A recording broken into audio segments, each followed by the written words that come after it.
and welcome Toastmasters, honored and distinguished guests, and viewers at home to another meeting of Golden Speakers Toastmasters right here in Fairfield, Iowa. We have a mission at Toastmasters, but I'll go ahead and let our president explain that. Rick Starr. Thank you, Will. Fellow Techmasters, honored guests, and viewers at home. Here we are on election night 2016. We'd all rather be home glued to the TV, but we came to Toastmasters because Toastmasters is a very fulfilling experience. If you have one of these, please turn it off so it doesn't disturb our speakers. We meet every Tuesday night here at the Hy-Vee meeting room at the west end of the store, right next to the ice cream aisle. And looks like we have a guest. Yeah. Would you like to stand up and tell it your name and tell us what brought you to Toastmasters? My name's Nancy Swisher, and I've been here before.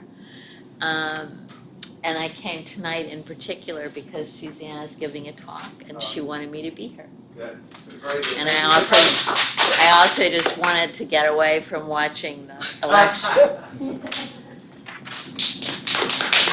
Thank you. The mission of this Toastmasters Club is to develop communication and leadership skills, which leads to greater confidence and self-improvement. I'd like to introduce some of our role players for this evening.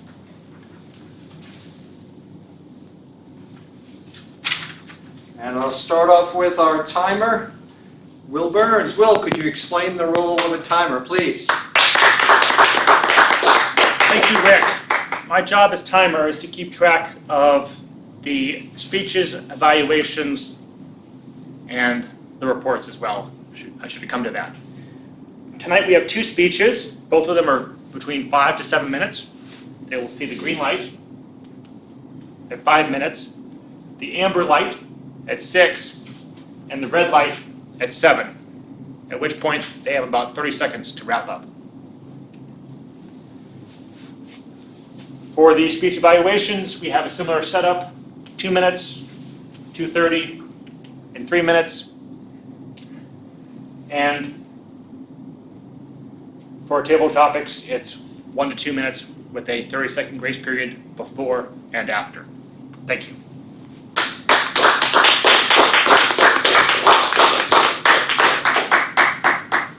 Thank you, Will. And now our grammarian, Rick Starr. The role of the grammarian is to listen to any language used by the members, make a note of any exceptionally good or bad uses of language, and give a brief report at the end of the meeting about what I heard or observed, and listen for the use of the word of the day. The word of the day, funnily enough, is elect, to choose by voting. Any variation of that would be okay, election, etc. Our general evaluator is Dan Craig. And now it's the section of the meeting where we give prepared speeches. In Toastmasters, we have prepared speeches, which are generally 5 to 7 minutes long, and they follow the objectives in this book or another book, an advanced manual, as opposed to impromptu speeches or table topics. Our first speaker tonight is Susanna. And let me read to you an introduction. Susanna has been involved either as a direct participant or as an observer with a front row seat in most of our society's cultural upheavals between the mid-20th century and now. Me too. Her deepest lifelong personal and academic interests have been in religion, spiritual development, culture, and psychology, most recently coalesced around cultural evolution. Tonight, Susanna is giving Project 4 from the Competent Communicator Manual. Each speech in this manual has certain objectives, certain communication skills objectives that we try to develop. So this project is how to say it, and the objectives are select the right words and sentence structure to communicate your ideas clearly, accurately, and vividly. To use rhetorical devices such as similes, metaphors, alliteration, and triads to enhance and emphasize ideas, and to eliminate jargon and unnecessary words. Use correct grammar. And the title of Susanna's project, What This Election Has Shown Us About the Decline of Pathological Patriarchy in Our Culture. Speech is 5 to 7 minutes long. Please join me in welcoming Susanna. Thank you, Rick. No, this is fine. I need to be out here because you all are back there. It's my pleasure and honor to be speaking with you on this very special night, which could very well be the night of the election of our first female President of the United States. It also happens to be my mother's birthday, and I know that if she were alive to experience this, she would consider this the best birthday of her life if Hillary Clinton wins the election. She's sort of a third generation feminist, and that makes me a fourth generation. So I'd like to share with you some of my observations about the election from my perspective as a cultural change agent, or my desire to be a cultural change agent, especially in this realm of restoring the feminine and the balance between men and women in society. My perspective on Hillary Clinton is probably colored by a number of parallels between our lives. She and I are the same age.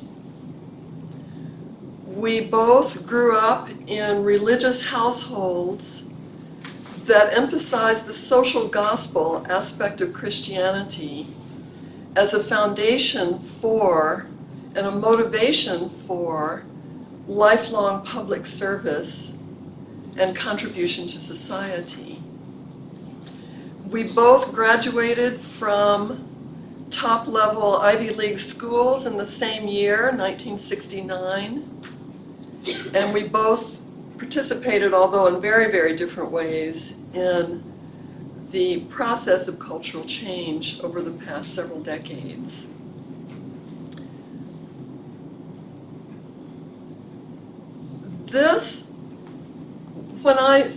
When Hillary Clinton showed up on the national stage as First Lady, I saw her testifying before Congress, organizing groups of experts on healthcare to design healthcare reform for universal healthcare at that time. When she testified before Congress, she was articulate, beautiful, informed, consistently gracious throughout. All of the men on the committee that the entire committee that she was testifying before was white men, and many of them were disrespectful and very clearly less informed than she was. But that did not prevent her from maintaining her grace and poise throughout the situation. Also, I saw that many people were deeply distressed and vitriolic about her departure from the standard First Lady role. Her tendency to participate in substantive policy issues and take public roles other than supporting the children and the men from behind the scenes, which were previously considered the only valid roles for women. Once she started promoting healthcare, I noticed that the pharmaceutical industry and the insurance industry absolutely jumped on everything she was doing and put out hundreds of millions of dollars worth of ads blanketing the airwaves, fighting what she was doing, and spent hundreds of millions of dollars on lobbying to defeat the legislation that she had helped organize and design for universal health care. Shortly thereafter, the Whitewater investigation started, and then constant investigations of different kinds, conspiracy theories, every gate you can imagine. There was Christmas card gate, travel gate, everything you can imagine. All that started. And she grew through that. So she faced this, what I would call sort of a monster in a sense, of pathological patriarchy in that domain. Then she faced the sex scandals. She got it from every point of view that you can imagine. She endured, as the betrayed wife, probably the most consequential and public sex scandal of all time.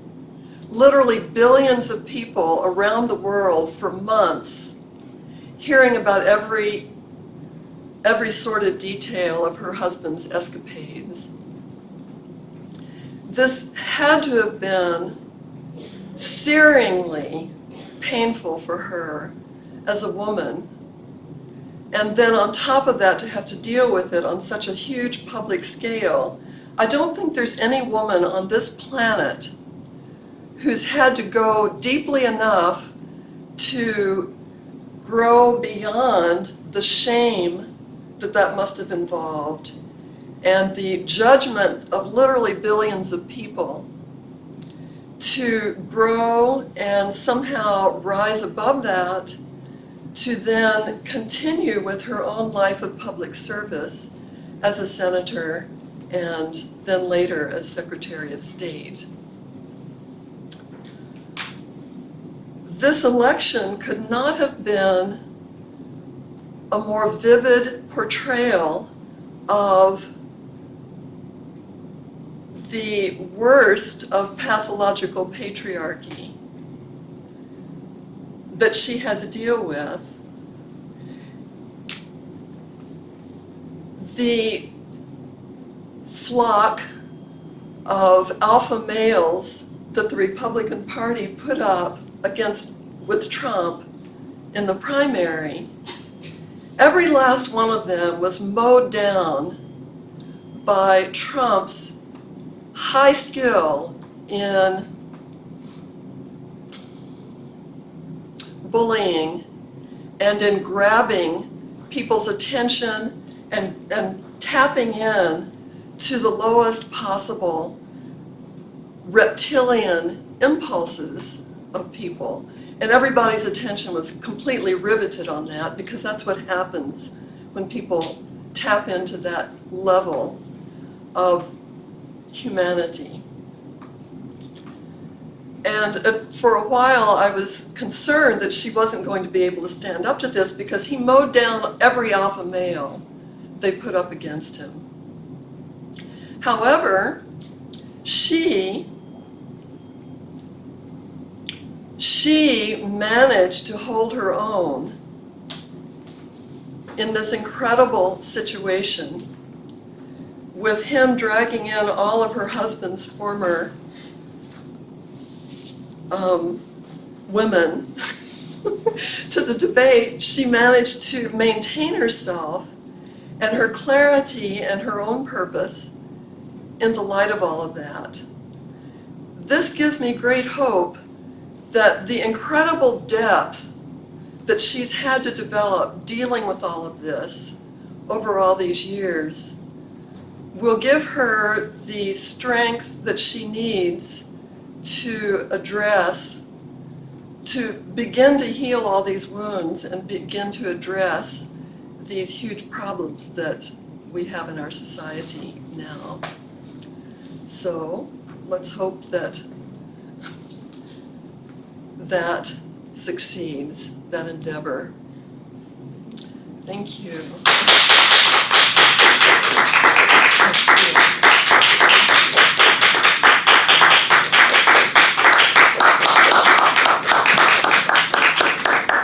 Mr. Timer, could you please time 2 minutes to allow us to fill out evaluation forms?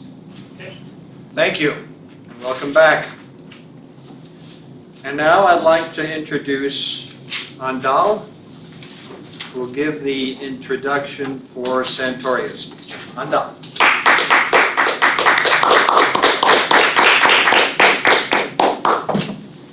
Thank you, Mr. Toastmaster. Good evening, fellow Toastmasters, guests, and viewers at home. Today, I take a great pleasure in introducing Santoria Rush. She is going to give her 7th speech in the competent manner. First, I'll read the objective for her speech. Collect information about your topic from numerous sources. Carefully support your points and opinions with specific facts, examples, and illustrations gathered through research. Her speech will be for 5 to 7 minutes. And her introduction for tonight's speech is, first let me read the title. Ayn Rand. Rand? Okay. Ayn Rand. Still ahead of her time. What would Ayn Rand think of the world we live today? What would she think about the election? There are few novelists who impact how we perceive and approach the world as influential. Tonight, Santoria will introduce the writer who lived by her own standards and made sure that she was a voice to be heard.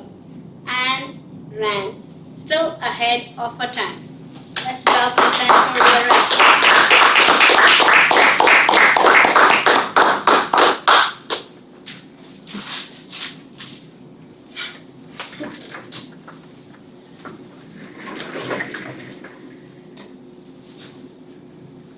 Good evening, guests, fellow Toastmasters, and viewers at home.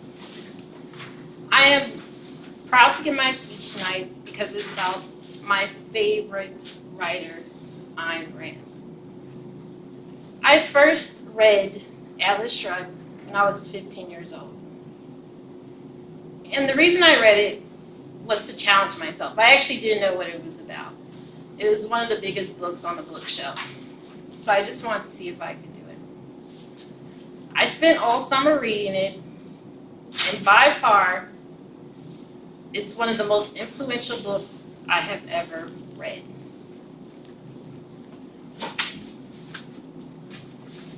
Ayn Rand was born in Russia in 1905. She is a classic story of an immigrant success. She moved to the U.S. in 1926 to pursue a career in playwriting. She then found that she preferred screenwriting, became a novelist, and later a philosopher. The first book she ever wrote was We the Living. This is considered her most autobiographical novel. It describes a world of communism and how it works against us as creative beings.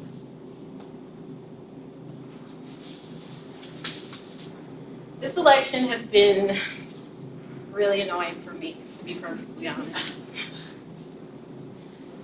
What would she think about the election? For one, I have no doubt that she wouldn't be surprised that a woman could be elected president. Because if you read Ayn Rand, all of her main characters are very strong females who are never put down, never felt oppressed by their gender. Why? Because they have intellect and they have reason. A lot of people would say that's what Hillary Clinton has. She has intellect and she has reason.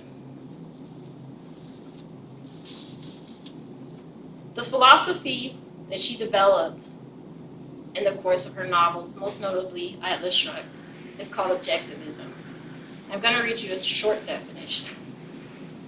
Objectivism's central tenets are that reality exists independently of consciousness, that human beings have direct contact with reality through sense perception, that one can attain objective knowledge from perception through the process of concept formation and inductive logic, that the proper moral purpose of one's life is a pursuit of one's own happiness, rational self-interest, that the only social system consistent with this morality is one that displays full respect for individual rights embodied in laissez-faire capitalism, and that the role of art in human life is to transform humans' metaphysical ideals by selective reproduction of reality into a physical form, a work of art, that one can comprehend and to which one can respond emotionally. I guess what has most bothered me about this election in particular is the lack of logic and reason. I can't say that Ayn Rand would care that people cared what she thought about it. She would be more worried that people themselves didn't know what they thought about it. Probably in no other election have people run so much on emotion, not on, is this what I stand for? Are these my principles? Is this what I believe in? More on, this doesn't feel good, or I don't like that, or I don't like how they said that. I really enjoyed your speech, Suzanne, because you did touch on a lot of things that really turned me off of this election, being how people reacted to Hillary Clinton as a woman, not as a politician. It was so clear in so many instances that people were reacting to her negatively because they themselves were not emotionally prepared to deal with a strong woman.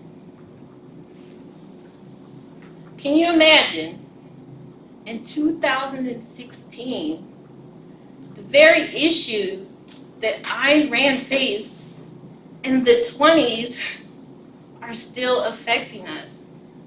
Now me, I'm not one to say whether one politician is better than the other, because honestly, I really don't believe in politics. I believe that you should work for your own happiness. And by doing that, that's the only way that you can guarantee that you will live a fulfilling life, and by living a fulfilling life, that society will be fulfilled. So, what would Ayn Rand say about this election? It's funny you say that, because usually when I tell people Ayn Rand is my favorite writer, there's an instant argument. Over the years, I've found a very easy way to deal with that argument. My first question always is, have you ever read any of her works? Usually the answer is no. If Ayn Rand was a man, I'm sure she would be considered a god because her works are just that masterful. So, what would Ayn Rand think about this election?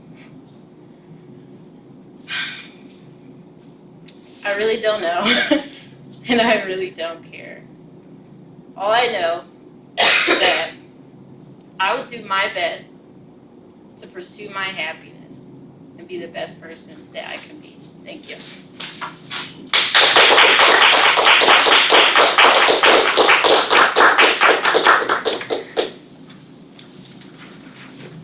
Mr. Timer, please give us 2 minutes to fill out an evaluation form. Thank you. Mr. Timer, and now it's my pleasure, it's my pleasure to ask the timer which speakers qualified. Of the 2 speakers, Santoria qualified. Thank you, Mr. Timer. We won't have the vote for best speaker tonight, and we'll move on to the evaluation section. My pleasure to introduce General Evaluator Dan Craig.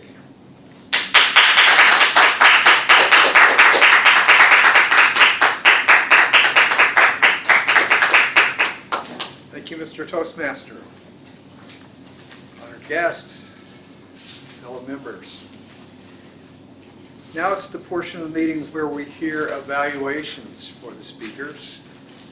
That's the way that we learn in Toastmasters. We give our talks and then we have our peers give us feedback so that we hear what we've done well and what we might need to improve.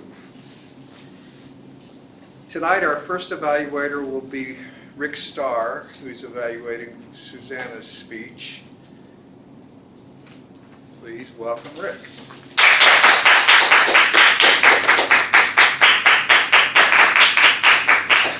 Thank you, Dan.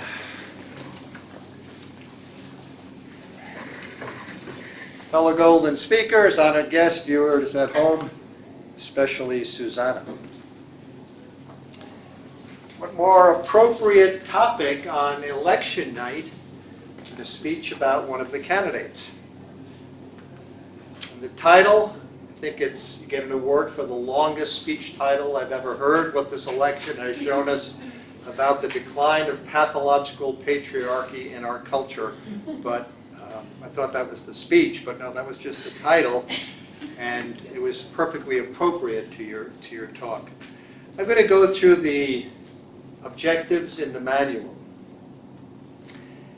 I'm going to go through them pretty quickly, even though I'm a proponent of using the manual, because I have more things to say about some topics. Was the speech topic appropriate for this particular assignment?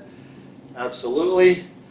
Very descriptive speech, beautiful use of language. Did the speaker use simple, short, and clear words? No, your sentences weren't simple and short. They were filled with very interesting words. Some of them weren't short, but I don't think that took away from the speech at all. Did you use vivid, descriptive words and create mental images? Absolutely. I'll go into some of the ways you did that. Did the speaker use words that had more than one meaning or were inaccurate? No. Were the speaker's sentences short, simple, and understandable? They weren't short, they weren't simple, but I felt they were understandable and very vivid. Did the speaker use rhetorical devices to enhance his or her ideas? Now, I didn't hear many of them till towards the end, and then you threw a couple of very good ones in there. So I'll give you partial credit for that, because you had some which were excellent. Did the speaker avoid jargon? Yes. Did the speaker use proper grammar? Absolutely. Was the speech purpose clear? Yes. And was the speech effectively organized? I thought the speech was very effectively organized. You started out with a comparison between your life and Hillary's, and you talked about the trials and tribulations that Hillary had to face, and you wrapped it up what I thought was a very nice conclusion. how this whole range of obstacles Hillary has faced has prepared her, if elected, to lead. So it was a very well-constructed speech. What did I like about the speech? I liked it was passionate, and I liked it was personal. It's always good to tell a story and to relate it to yourself. It's one good way to get people interested in what you're saying. Your passion on the subject was clear. As I mentioned, the structure of the speech, how Hillary overcame obstacles, and then the conclusion. A couple of the rhetorical devices you used, flock of alpha males mowed down by Trump's high skills in bullying. I laughed at that. And they were, I didn't catch the whole thing, I was sort of shocked, but another one was the lowest possible reptilian impulses. So we know where your feelings laid. 2 suggestions for improvement. Could have used better use of your stage. The speech was divided in 3 components. You could have had one here, and one over there. And it could have had better use of maybe more rhetorical devices, but the ones you used were top notch. Thank you.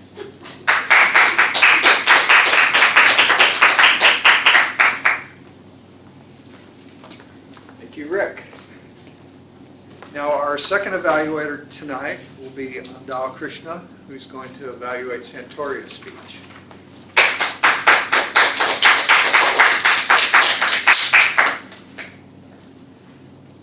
Good evening, fellow Toastmasters, guests, and viewers at home, and especially Santoria. How well did the speaker topic apply to the audience? Well, I wouldn't say if it was well appropriate, but the way she connected the topic itself did not connect, but when she connected with the election day being today, I felt it was more appropriate. And was the topic well researched? Yes, she did do a lot of research because she knew about the author. She has read a lot of books about the author, so I think she knew what she was doing and it was well prepared.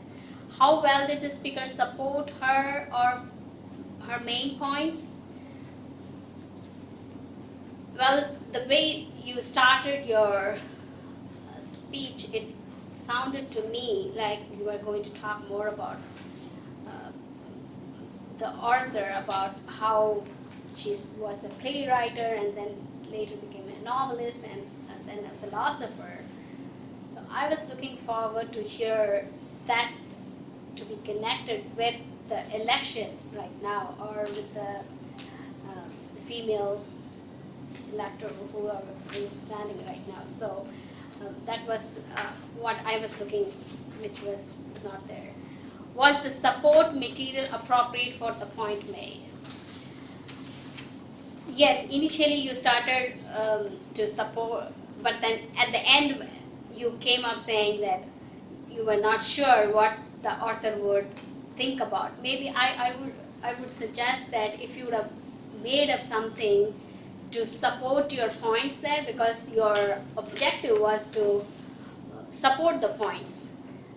So if you could have brought up some points saying that, oh, this writer was, you mentioned that the writer had many stories with intellect, and maybe you could have pointed out a female character, how he portrayed in the story, and then how that was connected with the election or something like that. How clear was the speaker's purpose? You were very clear, you knew what he was speaking, and it was audible to the audience, and I could hear from the last row, so it was good.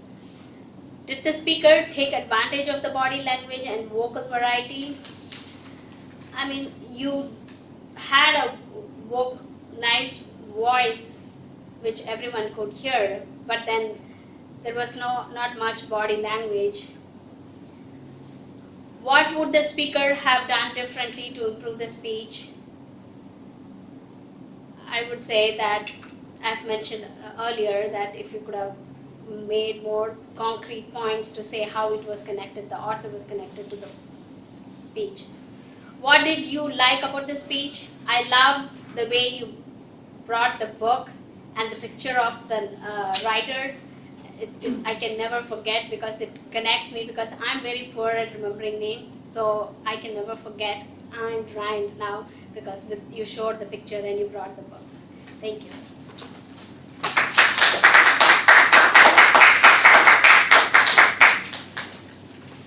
Thank you, Andal. That brings us to our table topics section of the meeting, where we're going to get to practice our extemporaneous speaking. And our table topics master, drum roll, is Will Burns. Please welcome Will.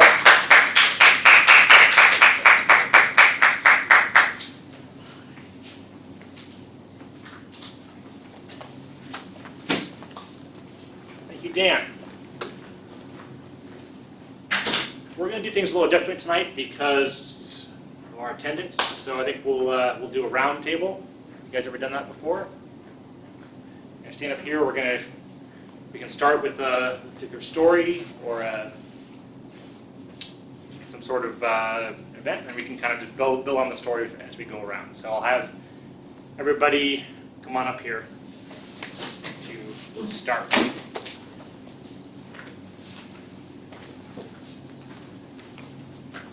I will, wait.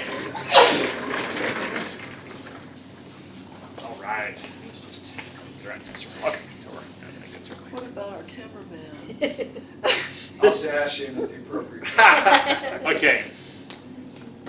All right, so Need a timer. timer, yeah, okay. I'll keep time here. Okay. Time here. We'll say 30 seconds per person. We'll go twice around. Okay. So I guess I'll just start off and I can finish it off second time around. Which way are we going around? We'll go around This way? this way, clockwise.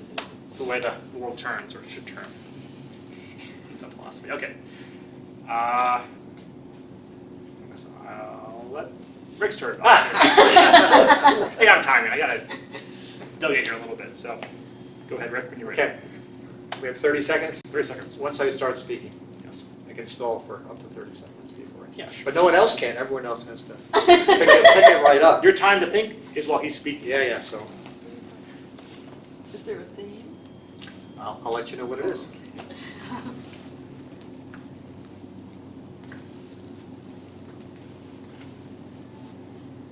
It was election night, 2016, and I was late for my Toastmasters meeting. It was a storm outside. It was windy, it was rainy, trees were being knocked down left and right. I didn't think I'd be able to get to Toastmasters, but I was determined to get there. I knew on a night like this there'd only be 5 or 6 people in the room, but I didn't care. I had to get there. I had to lead my Toastmasters meeting. Time. I was walking on the street. I could see the trees falling down, and road was blocked. It was dark. There was no electricity because the tree fell on the electric wire and something ruptured, and it was really dark. But I had a little torch, and then I was trying to find my way. Time.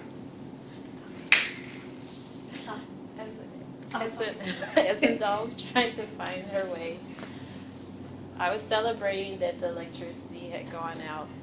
Finally, I could have some peace and quiet without my husband bothering me about the second by second election analysis. I kept thinking to myself, you can't even vote, you're a foreigner, why do you even care?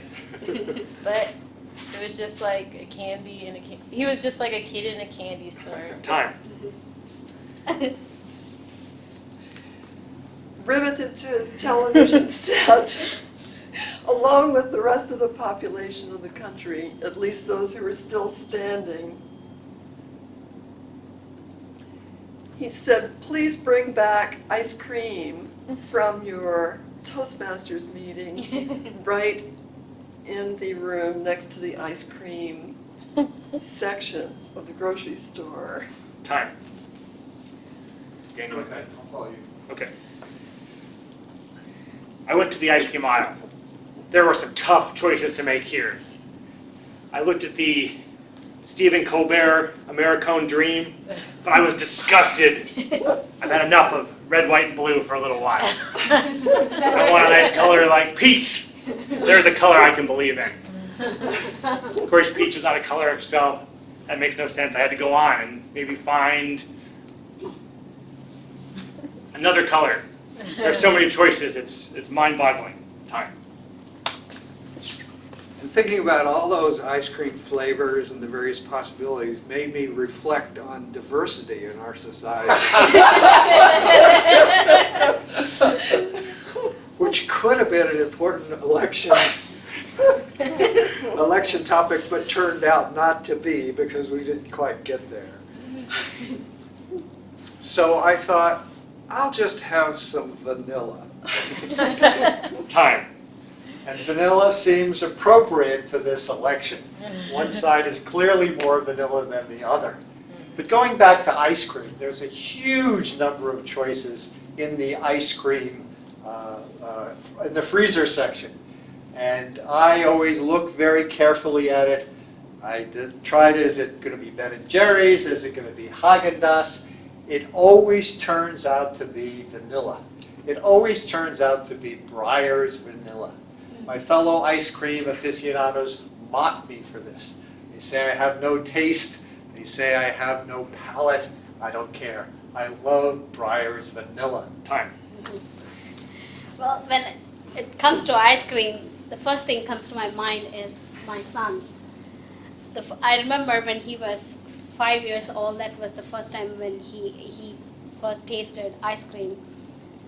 And then he wanted me to warm it up in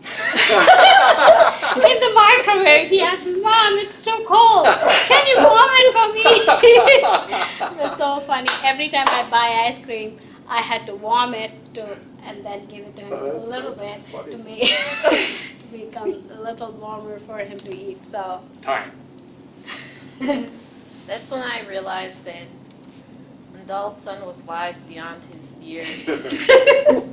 That's kind of what always turned me off of ice cream, the coldness, and especially the vanilla of it. I mean, who eats dairy? Who can digest dairy, let alone cold dairy? So I decided to buy my husband some milk to make a nice cup of hot chocolate. Time. That's a much wiser choice. Even though it's a less tempting choice to some, to many of us who have to walk by that ice cream freezer every time we go to Toastmasters. The contrast between the hot chocolate and the cold ice cream, unfortunately, reminded me of the great contrast we have been experiencing in this election. Hopefully, I will be stopped by the clock from saying anything more about the election. But is there anything really more American and more unifying than ice cream? Let the Europeans have their hot chocolate, their Swiss Miss, as they will. And American apple pie was an old choice, an American tried and true, but for the 21st century, ice cream all the way. And it doesn't matter how you have it. You can have it warm, you can have it cold. We can all get behind this philosophy together. And thinking about all that ice cream always makes me remember that our Toastmasters meeting room is right at the end of the ice cream aisle. And I felt so fortunate after walking past that aisle and going into the meeting room that I'd been able to weather that terrible storm that was happening on election night. But I knew that I had to come run the camera, otherwise how could people enjoy hearing more about the election from all the Toastmasters?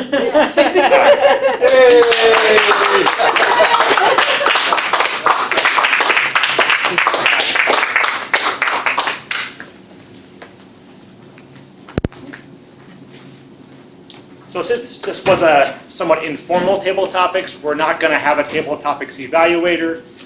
As much fun as it would be to pick somebody and try to have them do an evaluation of that particular piece of art.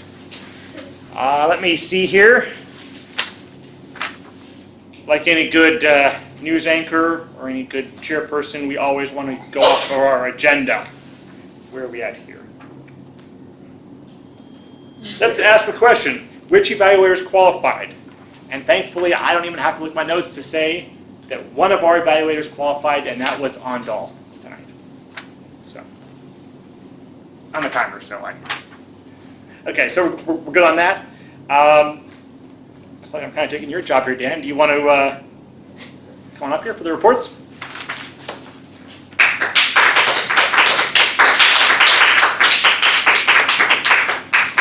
And why don't you come back up and give the timers report, Will? And maybe if you wanted to stand about here, that might be a good idea. That's fair enough.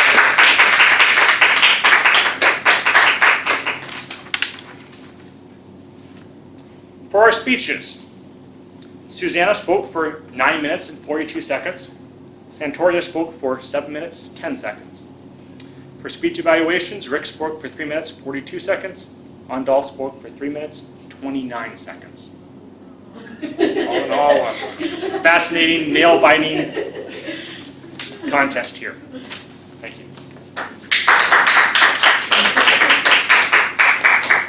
Our next report is going to be our grammarian. Tonight, that's Rick Starr. Thank you.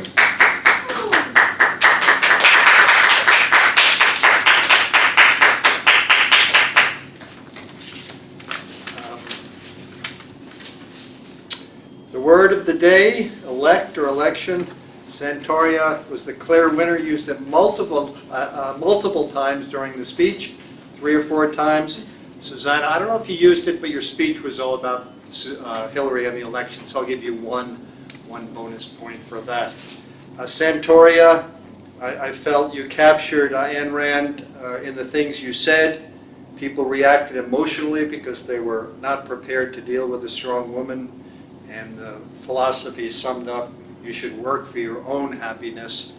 And I'll just have to repeat the phrase I liked again, lowest possible reptilian impulse. I think that's in the lead for the best phrase of the year.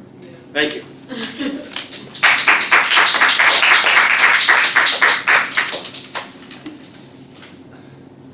Tonight, I noticed that we don't have a joke master. Is there anyone out there in the horde of people sitting in the audience that feels like they have a joke they could share at this time?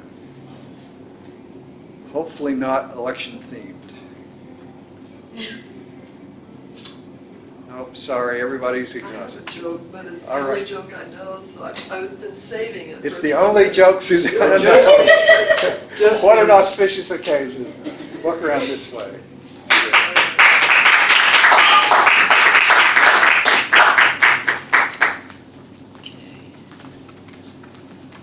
This must have been on an occasion where there were no elections.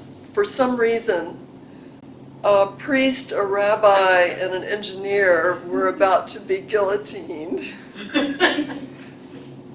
They were living in a totalitarian society that did not enjoy elections. And so the priest put his head down on the neck device, and the blade came down and it stopped right above his head. And he said, "God spared me. This is fantastic. Whoever would have believed this?"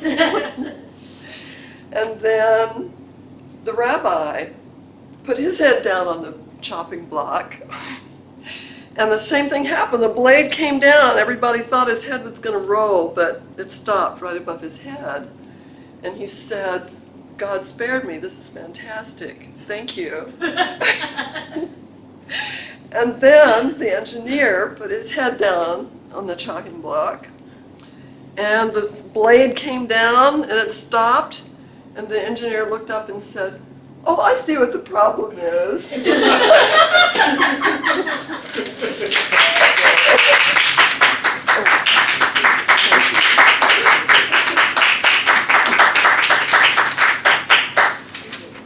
All right.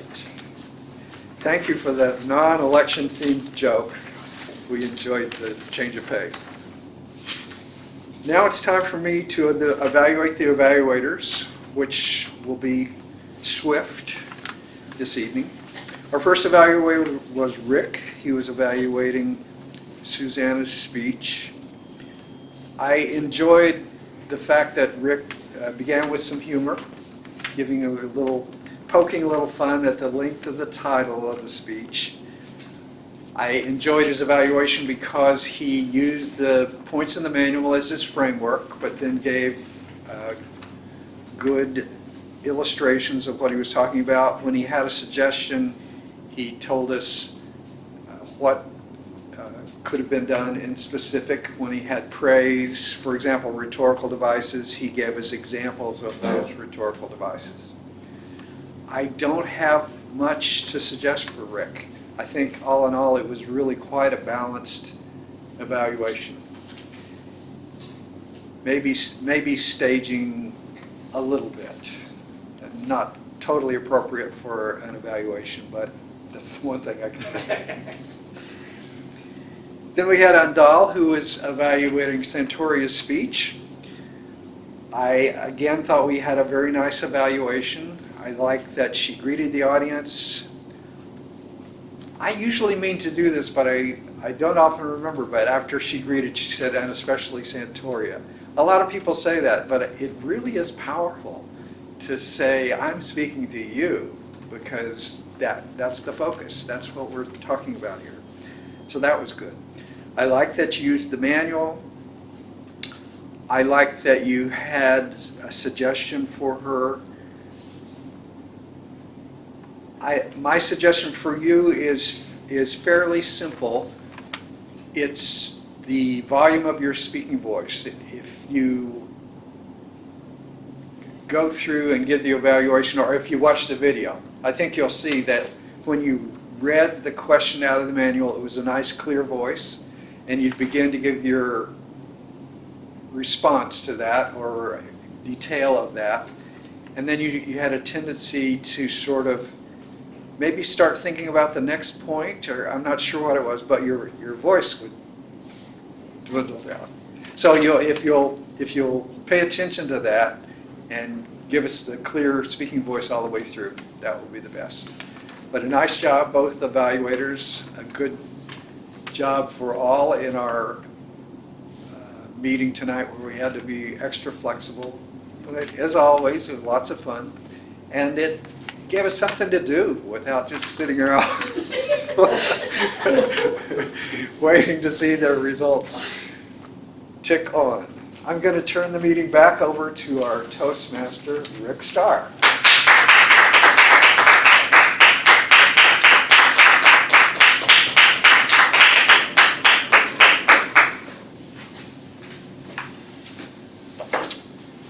This is a momentous occasion. All the awards are being given out without an election. And I don't know, this is a portent of things to come, but let's start off with the best evaluator, Andal. Thank you. No camera? Yeah, we'll get it fixed here. Hold on.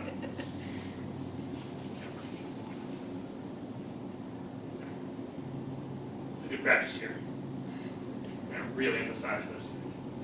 All right, we're good. We got you. Thank you.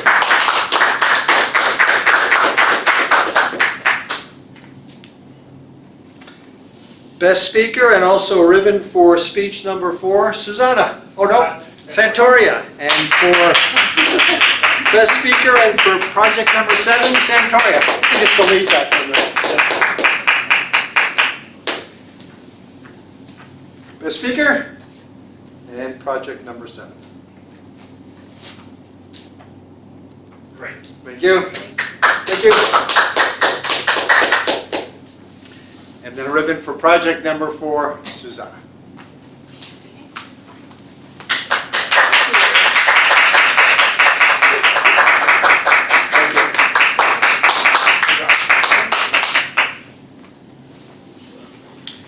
So I just wanted to say there was 2 very, very interesting and profound speeches we heard tonight. Sorry, can I bring a table back in? We'll be done in a few minutes. Can you wait a few minutes? Thank you. 2 very nice speeches. Table topics were a lot of fun. And if any business, any company business, any meeting business rather, I declare, before I declare this meeting adjourned, if I could ask everyone to help clean up at the end so we can all go home and be glued to our TV sets. Meeting is adjourned.